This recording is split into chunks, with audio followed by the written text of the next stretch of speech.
En août 2023, cela fera déjà 3 ans que Juan Carlos a quitté l'Espagne pour Abu Dhabi.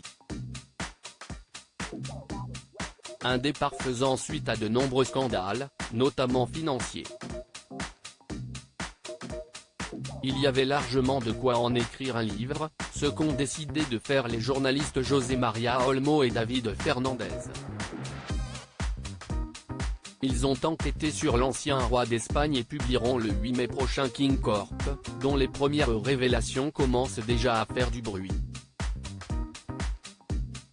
Car les auteurs ont peut-être réussi à élucider un mystère qui dure depuis plus de 30 ans, celui de la disparition de 3 tableaux dans une zone fermée au public du Palacio Real en 1989. Au palais, tout le monde est suspect. Aucune alarme n'a sonné et le système de détection n'a rien enregistré. Les voleurs se seraient déplacés dans le palais comme s'il était chez eux, avait à l'époque déclaré dans le journal ABC un responsable du patrimoine national.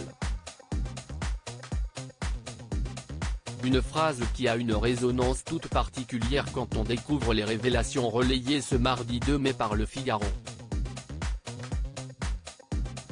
Selon LP, le butin est estimé à 1,6 million d'euros pour 3 tableaux volés, 2 de Diego Velázquez, portrait d'une dame et la main de l'archevêque Fernando Valdés, puis un de Juan Carreño de Miranda, le buste de dame de l'époque de Carlos II.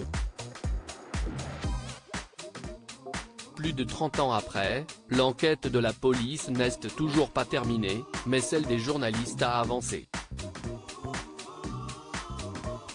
Dans leur livre King Corp dont se fait l'écho Le Figaro, ils révèlent que, juste avant sa mort, le bras droit de Juan Carlos, Sabino Fernández Campo, a confié à un proche avoir vu 2 des tableaux volés au domicile d'une ancienne maîtresse du monarque. Juan Carlos, sur qui il peut vraiment compter, mais où est passé le 3e tableau? L'amante concernée n'a pas démenti l'information quand le journaliste José María Olmo l'a contacté. Reste à savoir où se trouve la 3e œuvre disparue. Ce n'est pas la seule révélation de King Corp.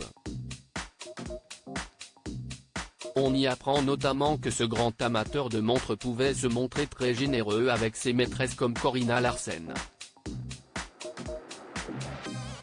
Celles qu'il n'aimait pas, il les faisait amener dans une bijouterie de confiance et il les convertissait en argent liquide.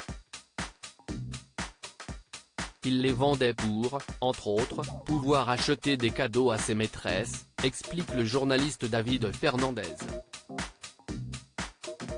Des bijoux qui auraient dû être intégrés au patrimoine national. Mais d'après l'enquête journalistique, Juan Carlos semblait convaincu qu'il faisait de sa rétribution pour l'exercice de sa fonction royale. Article écrit en collaboration avec 6 médias Crédit Photo, Europa Presse.